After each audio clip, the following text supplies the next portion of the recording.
Beer League Warriors apparel. Great clothing for the gym, great clothing for any workout you do. It's that dry fit that everybody likes. Good quality, great prices. Support small business now. Don't buy from Nike or Adidas this week. Get your clothing from Beer League Warriors apparel. Just go to beerleaguewarriors.com. They have a great selection. Believe me, you won't be disappointed.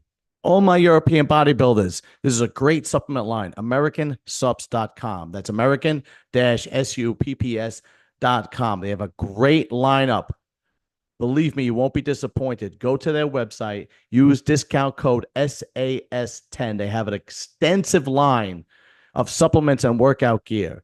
SAS10, AmericanSups.com. You will not be disappointed.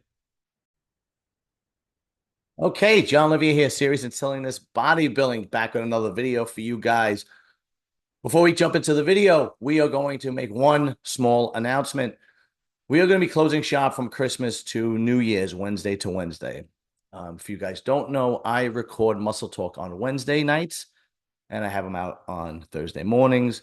But this Wednesday is Christmas Day, and the following Wednesday is New Year's Day. So I decided we are going to close down shop from Wednesday to Wednesday, and we will be back after the New Year. Gives everybody a break, and it'll actually stimulate some conversation because right now not much is going on in the bodybuilding world, and we'll be talking about what's going to be happening in 2025. But now on to the topic. So this is basically a review of the Lee Priest documentary Rebel with a Cause, which I think everybody who is a bodybuilding fan should go watch. Okay. It's if you are a bodybuilding fan, if you're a Lee Priest fan or a bodybuilding fan, doesn't matter. You're going to love this documentary because it really goes back to the 90s, to the early 2000s. It has a tremendous cast of characters from that time period, even a couple from now, friends of Lee, family of Lee, and you actually get to see these guys train back in the day in Venice. You actually get to see these guys on stage with Lee and competing with Lee. So for bodybuilding fans, that's great. Everybody regards the 90s into the early 2000s as the golden era because you had so many greats. And of course, Lee Priest was one of them. He was right in the middle of it. He was right in the mix with Paul Dillette and Sean Ray and Kevin Levrone and Ronnie Coleman and Jay Cutler. And the list goes on and on and on and on and on. So I wrote down some of the cast. The cast, I mean, it has a star-studded cast. So that alone is worth going to see. Now, how do you see it? Vimeo, Vimeo. You could rent it for $5.99 or you could buy it for $9.99. I bought it because Lee is a friend. He is on my show now regularly, and he comes on every week without fail, unless something obviously happens. But for without fail, he's on the show, and he has become a friend. He's become an asset to the show. So of course, I wanted to support him, so I bought it. I actually watched the documentary twice because I did like it. I did like it. Were there things I thought they could have do better? Yes, we'll discuss that. But I did like it. But I liked it because I'm a hardcore bodybuilding fan. And anybody out there who's a hardcore bodybuilding fan, go watch it. Okay. I think I'll put but basically it's you could get the app, the Vimeo app, or you get an account on Vimeo, and then you could just look it up and then you rent it or buy it. That's it. It's not expensive at all. Like I said, it's $6 to rent, $10 to buy. Okay. You got Jay Cutler. Of course, you got Lee Priest. You got Jay Cutler. You got Flex Lewis, Paul Dillette, Dave Palumbo, Dennis James. Dennis James has to stop dyeing his goatee. I mean, it looks like he's got shoe polish on his face.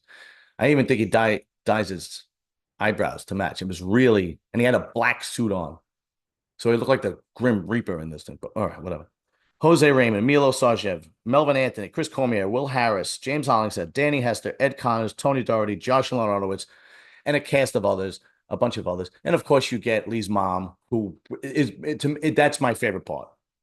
Because once Lee's mom goes on, so I was talking about Lee, you could tell Lee is her everything. You could tell that is the apple of her eye. You could see the love coming out of Lee's mom for her son. And it's priceless, put it that way. So it's worth watching. Here are some of the things that I really enjoyed. The cinematography was great, okay, because everybody knows Lee was like loved comics. He always loved Superman. So when he used to come out and used to compete, he used to come out to the Superman music. He used to have blue trunks on. I think there was one contest where he had a cape on. Um, so the cinematography was great because they made it like everybody was coming out of a comic book. When you see it, you'll know what I mean. It was real. That was the cinematography was really good.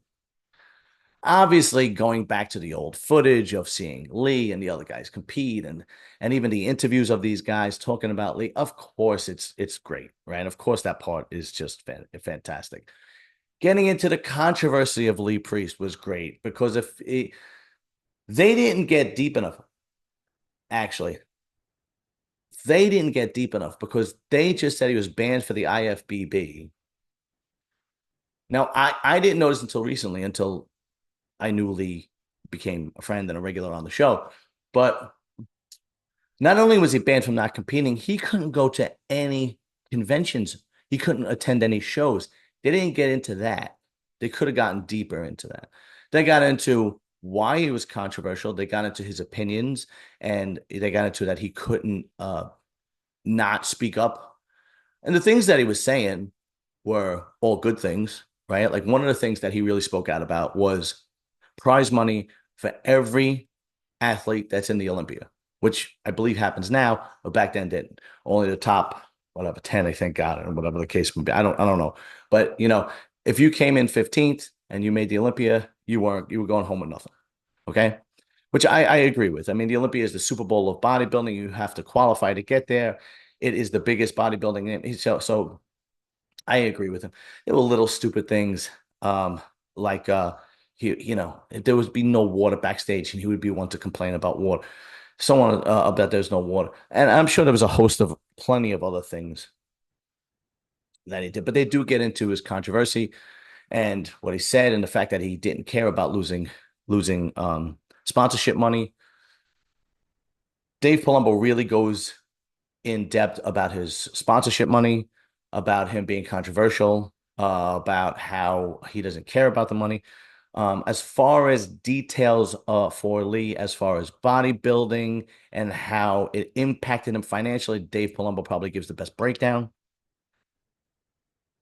The majority of this documentary is basically just people giving tribute to Lee, which is fine because Lee Priest, he's one of the greatest bodybuilders that have lived. Yeah, okay, it's fine. It's a good thing that his colleagues speak highly of him, right? I'm sure he would do the same if he was asked to be in a Jay Cutler documentary or a Dave Palumbo documentary or Paul Dillette. Paul Dillette, you could tell the two guys. You could tell Paul Dillette is really Lee's fan. Yeah. Lee's friend, sorry, fan and friend, actually. You could tell Paul Dillette, how can I say this? Dave Palumbo would talk about what affected his sponsorship money. Paul Dillette was like, nah, fuck that. Lee spoke his mind, and I agreed with him, and that's it. And we lived together, we were boys, and that's it. Like that was that. You could tell Paul Dillette is like ride or die kind of dude when it comes to Lee. You could clearly see that. They talk about Lee Priest's sense of humor, and they show him goofing off and whatnot, which is great, because he's hilarious. Um, they talk about their first impressions from these guys. Jay Cutler was like, I couldn't believe how big his legs were and his arms, and so on and so forth, and how freaky he was. So, all in all, bodybuilding fans, Lee Priest fans, go watch it. If you're a bodybuilding fan, if you are a Lee Priest fan, you're going to enjoy it regardless. Now, here are some of the things that I thought they could have done better. They had Lee Priest's daughter in there for about 3.5 seconds. I really thought they should have put more of Lee Priest, what he was like as a dad, because then it gives you a more intimate part of Lee and what he's like as a dad, what his daughter thinks of him. They didn't have his wife or his ex-wife in it. That would have been nice to see the more emotional, the more intimate intricacies of Lee's personality. And you only get that by talking to somebody like his kids or like his wife or ex-wife. So they left that out. I thought they could have did much more. I thought they could have showed his day-to-day routine now, like kind of follow him around, see what he does, see what his life is like now that he's retired from bodybuilding, how he keeps himself busy and what he does and how he makes a living and so on and so forth. Being a goofball on podcasts like mine, they left that out. They didn't do that. I also thought when they were talking about the controversy, it would have been nice to get people from the IFBB during the late 90s into the 2000s, the ones that actually suspended him, get their point of view. Because when you watch this, this puts the IFBB in a terrible light. And maybe they did make a mistake suspending him. I don't know. But at least give whomever was on the committee back then or the judges, give them a chance to defend themselves because everybody knows there's two sides to every story, right? Maybe there's something that he did that he went too far. Maybe there's something that we don't know, but we'll never know because they didn't interview that person. So they could have actually gave both sides of the story, which they didn't. Okay. Um, Lee Priest at one point had some stepchildren, I believe. I believe he was married to a woman with kids and he was help raising those kids at that point. It would have been cool to see interviews of those kids and what they thought of him, and so on and so forth. So this is more like a tribute than a documentary because a documentary, you kind of want to get both sides of the story and see what it's really like on both sides, right? Anybody who watches a documentary, usually that's what happens. Now, I get it. It's not Netflix. It's not HBO. It's Muscle Vision, right? Whoever the producer of Muscle Vision is making it, okay? So the resources probably limited. Time was probably limited. I get it, right? But yeah, they could have been a little bit more not creative, but they could have delved deeper into the other side of the story. Now, that being said, it, the general fan isn't going to like it. Like somebody who watches this and isn't a bodybuilding fan is going to shut it off. Okay, because it's not going to be captivating for people who don't know bodybuilding and don't know Lee Priest. Now, I've watched documentaries where I don't know anything about the person, but then when I put it on, it's the documentary is so captivating that you're glued to the TV anyway, right? Because it's just done so well that you just can't stop watching it. Like for example, I'm not a big sports guy, but there are great 30 for 30 documentaries that just are just captivating, and I can't stop watching it. Like the one was athletes that go broke. Like I didn't even know half of these people, but it was just fascinating to know that they made so much money and they would go broke. And they show both sides of the stories, the mistakes they made, the mistakes other people made, blah, blah, blah. I'm just giving an example. Okay. I'm just giving an example. This doesn't do that. This is for the hardcore bodybuilding fan, the hardcore Lee Priest fan, the people that believe that the 90s and the early 2000s is the golden age of bodybuilding. This is for them. All in all, it's worth watching. All in all, it's a great tribute to Lee Priest.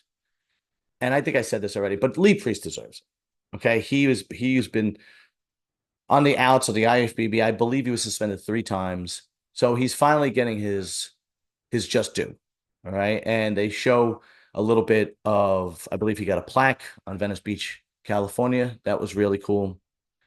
And I think the most touching part to me, there were 2 parts of this that was the most touching part. Number one was Lee's mom, because like I said, you could see the love just pouring out of her. The other one is when they showed footage of his grandfather, and when Lee talked about his grandfather and what a influence his grandfather had over him, and his grandfather had passed, and Lee really broke down and took it hard when his grandfather passed, and that was probably the most intimate part of the documentary, and I felt for him. I mean, you'd have to be a cold-hearted bastard not to, because when they describe it, and even his mother describes it, like he it took him a long time to get over his grandfather's death because his grandfather was like his father figure. For those of you who don't know, Lee's dad and mom were separated when they were very young. Lee's dad was gay. He went on to have a long relationship with his boyfriend. I believe they're still together, but his grandfather helped raise him and brought him up to be a man. His grandfather was very much into health and fitness and working out. He was the one that introduced him to bodybuilding and weight training and fitness. And without his grandfather, Lee may have not been a bodybuilder. And when Lee talks about it, you can see he gets choked up, he gets emotional. He talks about what an impact that had on his life. So that was very moving. That was really, really moving. So I think everybody should go and watch this. Everybody who's a bodybuilding fan, everybody who's a Lee Priest fan, go and watch it. It's on Vimeo. Like I said, you could rent it for $6. You could buy it for $10. It's not that expensive. It's like 2 hours and 20 minutes long, give or take. It's worth it. You see all the greats. You see Lee. You see his mom. You see his daughter. Um, it's worth watching. Put it that way. Okay, it's worth it. All right, guys. I will see you soon. Remember, like, share, subscribe, and tell all your friends about this great new, it's not new anymore, it's like almost 2 years old, but this great new podcast called Serious Silliness Bodybuilding, if they're interested in bodybuilding. And I will see you soon. If I don't talk to you guys, have a happy holiday. Merry Christmas, Happy Hanukkah, whatever other, I don't even know what other, Happy New Year, Kwanzaa, whatever you celebrate. Okay? All right, guys, later. Peace.